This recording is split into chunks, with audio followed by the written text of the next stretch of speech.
Le libre arbitre. Bonjour à nouveau. Merci d'être ici avec moi une fois de plus. J'espère que vous allez très bien aujourd'hui. C'est Marie. Ces informations peuvent être considérées comme de la science-fiction ou comme le spectateur le voit le mieux, et je les publie à des fins de divertissement uniquement. Cependant, je prends mes informations très au sérieux, et pour quiconque a des yeux pour voir. Les humains sur Terre ont une très forte tendance à penser de manière polarisée, noir ou blanc, oui ou non, tout ou rien, comme un parfait exemple d'un concept basé sur la dualité de la façon dont la réalité fonctionne. Un exemple clair de ceci est la façon dont le problème du libre arbitre est abordé sur Terre. Soit le libre arbitre existe, soit il n'y en a pas, alors que la vérité est beaucoup plus difficile à définir car, comme pour tant d'autres choses, ce n'est pas noir ou blanc, c'est gris. Le fait qu'il n'y ait pas de libre arbitre ou qu'il y en ait un, dépend davantage du niveau de conscience ou d'ouverture d'esprit du sujet qu'il étudie, et des données avec lesquelles il travaille. D'un point de vue inférieur, moins étendu, le libre arbitre existe et indéniablement, parce que nous pouvons empiriquement voir comment n'importe quel sujet, n'importe quelle personne, peut choisir de faire une chose ou une autre, ou emprunter une voie et pas une autre. Ainsi, le premier niveau d'étude du libre arbitre nous montre qu'il existe, puisque n'importe quelle personne, n'importe quel sujet peut simplement choisir de faire presque tout ce qu'il ou elle veut. Mais si vous remarquez mes derniers mots, j'ai dit, presque, tout ce qu'il ou elle veut, et c'est ce « presque » qui nous amène au niveau suivant, où nous commencerons à étudier le libre arbitre de plus près. Le fait que le sujet puisse presque faire ce qu'il veut, signifie qu'il existe des circonstances de la vie quotidienne, physiques et circonstancielles, qui dicteront ce qu'il est possible de faire et ce qui ne l'est pas, en fonction de la position du sujet au moment de la décision. Ce que je veux dire, c'est que si un sujet se réveille un matin, et soudainement décide d'aller nager dans l'océan, mais qu'il vit à Kansas City, il lui sera presque impossible de le faire avant d'avoir effectué une série d'étapes préalables qui sont nécessaires pour rapprocher le sujet de l'océan, avant qu'il ou elle ne puisse nager dans l'océan. Sauf si le sujet est milliardaire et possède un jet privé, ce qui me permet d'illustrer mon propos, à savoir que tout ce qui est possible, et donc le libre arbitre, dépend des ressources et des circonstances qui entourent le sujet, et qui ne sont pas égales pour tout le monde. Un autre exemple plus simple est le désir d'acheter quelque chose. La capacité du sujet à satisfaire ses désirs et ses besoins, le libre arbitre, dépendra directement des circonstances et des ressources du sujet, et ce de manière tout à fait évidente.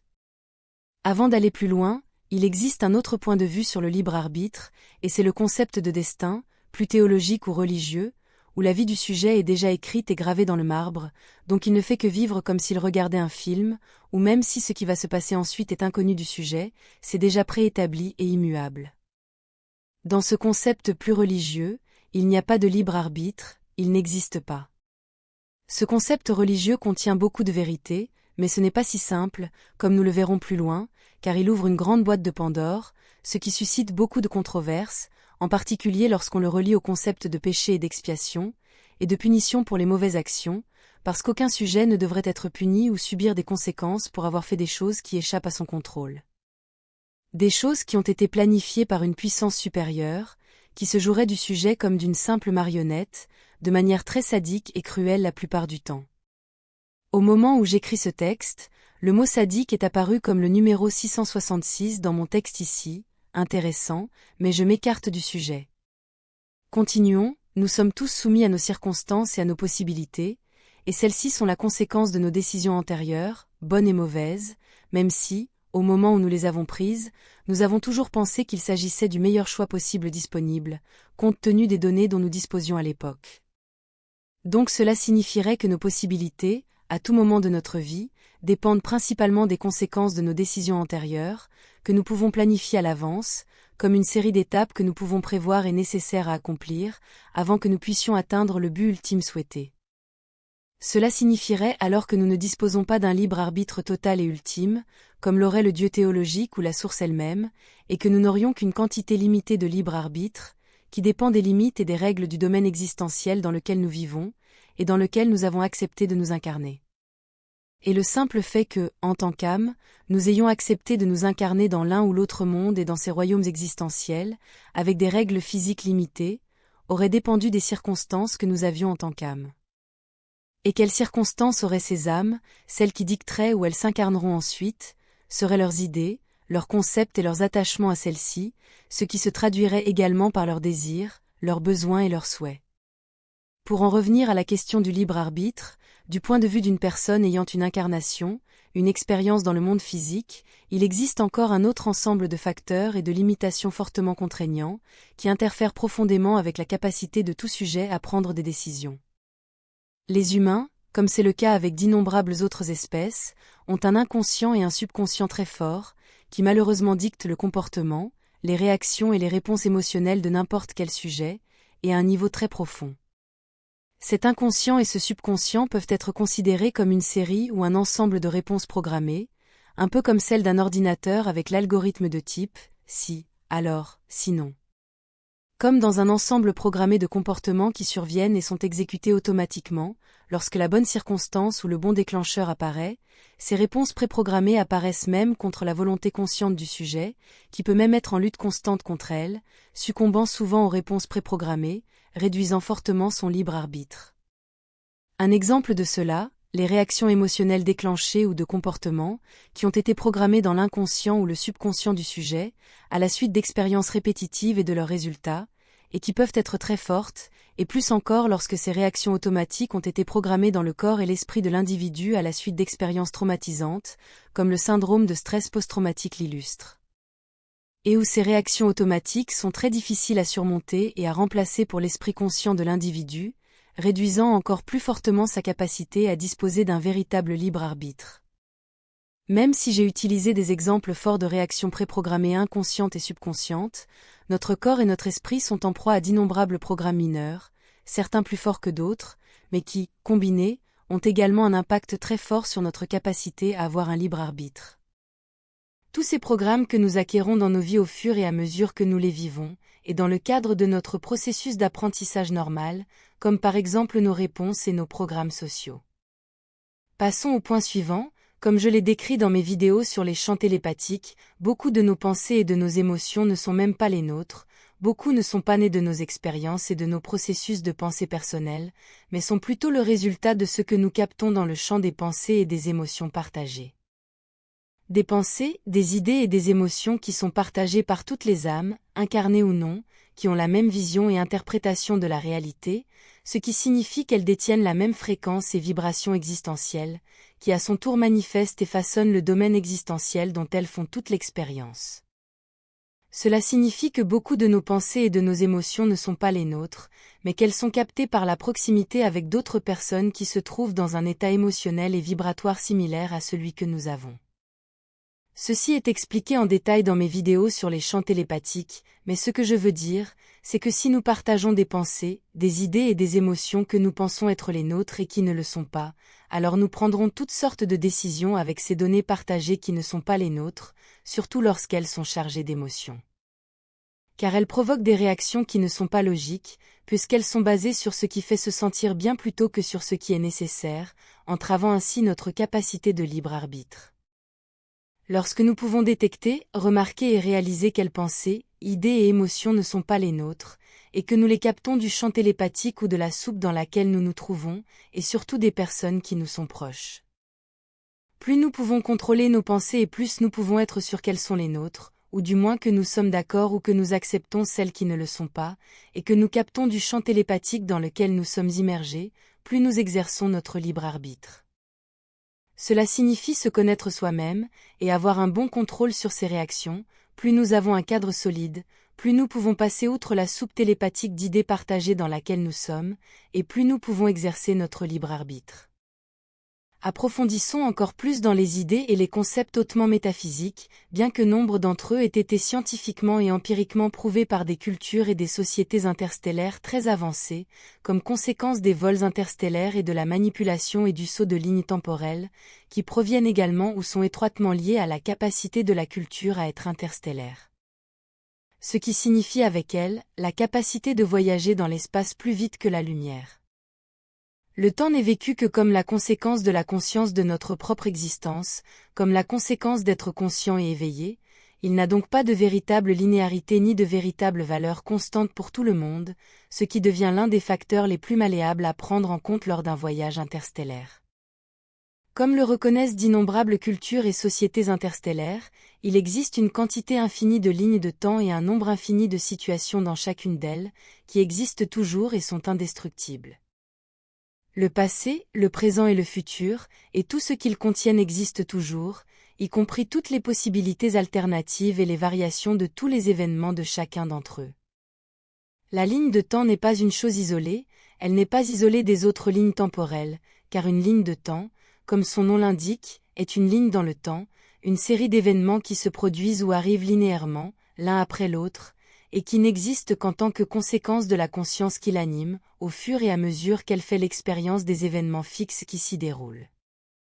Ou la conscience qui façonne sa ligne de temps, choisira ce qu'elle expérimentera, parmi d'innombrables possibilités de situations et de résultats déjà existants, et elle choisira ce qu'elle veut à travers la fréquence et la vibration de ses pensées et de ses émotions, qui manifestent la ligne de temps qu'elle expérimente comme sa réalité extérieure illusoire, et qui n'est qu'un miroir de ce que le sujet est. Dans cette réalité, tout ce qui a existé, existe et existera, est déjà là, dans le grand cosmos, et en tant que manifestation intemporelle de la plus grande source dont tout fait partie. Toutes les choses, tous les lieux et toutes les situations existent toujours, intégralement avec toutes leurs infinies variations, et ils existent en tant qu'instantanés fixes et non animés qui n'entrent dans la conscience du sujet avec une âme, qui fait l'expérience de chacun d'entre eux, simplement en devenant une correspondance vibratoire avec chacune de ces situations. Toutes les choses, situations et lieux du grand univers, sont toujours là et sont combinés dans une séquence par l'action des sujets dotés d'une conscience et d'une âme, une séquence qui forme une ligne de temps et lorsque deux ou plusieurs âmes, ou points d'attention de la source, détiennent la même vibration, ce qui signifie qu'ils partagent les mêmes accords, alors nous avons une ligne de temps collective. Cela signifie que du point de vue le plus étendu, celui de la source elle-même, tout existe toujours, simplement parce que la plus grande source opère d'un point de vue inclusif, non duel et intemporel. C'est notre niveau de conscience et d'éveil, ce que nous savons et ce que nous pouvons voir, traiter et comprendre de la réalité, qui dictera la part de tout ce qui existe déjà que nous pourrons manifester dans notre expérience de vie. C'est pourquoi la croissance spirituelle est si importante, et pourquoi la stagnation ici fait qu'une âme devient piégée dans un royaume existentiel, simplement parce qu'elle s'est attachée à des idées préconçues, qui sont celles qui forment, manifestent et façonnent la réalité dont une telle âme fera l'expérience. Observer et étudier de nouvelles idées, plus étendues, et remplacer les anciennes par des idées meilleures et plus complètes, est l'une des parties les plus importantes pour pouvoir grandir spirituellement et dans notre niveau de conscience, et avec cela, être capable de prendre le contrôle de ce que nous voulons manifester et expérimenter dans notre vie. Dans le champ télépathique le plus étendu dans lequel nous sommes immergés, les personnes qui nous influencent le plus, en partageant leurs pensées et leurs idées que nous pensons plus tard être les nôtres, ne sont autres que des versions alternatives de nous-mêmes, d'autres variantes de qui nous sommes, et qui vivent et expérimentent ce que nous pourrions appeler des réalités parallèles. C'est parce que ce sont eux qui sont les plus proches de nous, vibratoirement parlant. Après tout cela, nous nous heurtons encore à un autre problème avec le libre arbitre, et il est relatif au fait d'avoir une incarnation limitée dans un royaume existentiel physique, ou ce que notre âme a planifié pour sa prochaine incarnation, d'un point de vue intemporel, donc en étant capable de prévoir ce qu'elle vivra pendant sa prochaine incarnation, entrera en conflit avec les besoins et les désirs de son moi incarné.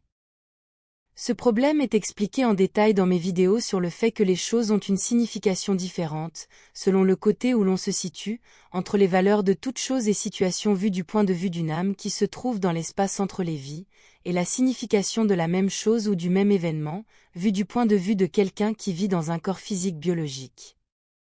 Cela signifie que nous finissions par entrer dans le domaine de la signification de la souffrance, par exemple, ou ce qu'une âme non incarnée veut, c'est une expérience forte, voire traumatisante, pour pouvoir poursuivre sa croissance spirituelle à travers les stimuli de la résistance, alors que cette même âme peut ne pas vouloir faire l'expérience de ses difficultés et souffrances, pendant qu'elle est incarnée dans le physique, dans un corps biologique. Cela signifie que l'âme d'une personne planifie sa prochaine incarnation, sachant délibérément ce qu'elle vivra et expérimentera dans sa prochaine incarnation, parce qu'elle se trouve dans un état et dans un lieu où le temps n'est pas linéaire, et qu'elle peut donc voir et planifier à l'avance, contrairement à ce que cette même âme expérimente lorsqu'elle est en vie. Ce qui fait que l'âme devient ainsi une sorte de victime d'elle-même, alors qu'elle est incarnée dans un corps biologique, et qu'elle a donc l'idée illusoire d'un temps linéaire. En conclusion, et de mon point de vue, la quantité de libre arbitre dont chacun d'entre nous dispose, dépend directement du niveau de conscience et d'éveil de chaque âme, et de la manière dont elle peut être en accord avec son propre cadre. Cela dépend du degré de congruence qu'elle peut avoir avec elle-même, avec son éthique et ses valeurs personnelles. Le libre arbitre véritable et absolu ne serait réalisable qu'au niveau de la source, qui opère hors du temps, hors des distances et hors de la dualité. À mon avis, il n'y a pas de vraie réponse à la question de savoir si le véritable libre arbitre existe ou non, car il sera différent pour chaque sujet, pour chaque âme, où certains peuvent avoir plus de capacité à avoir le libre arbitre que d'autres, et cette capacité dépendrait directement de l'éveil de sa conscience et du niveau de compréhension de chaque sujet et de chaque âme. C'est encore un cas où vous devez chercher la réponse par vous-même, et pour vous-même, et être responsable de cette décision et de ses conséquences. Ce sera tout pour aujourd'hui. Comme toujours, je vous remercie d'avoir regardé ma vidéo, de l'avoir likée, de l'avoir partagée et de vous être abonné pour en savoir plus. Et j'espère vous voir ici la prochaine fois. Avec beaucoup d'amour, votre amie Marie Soiroux.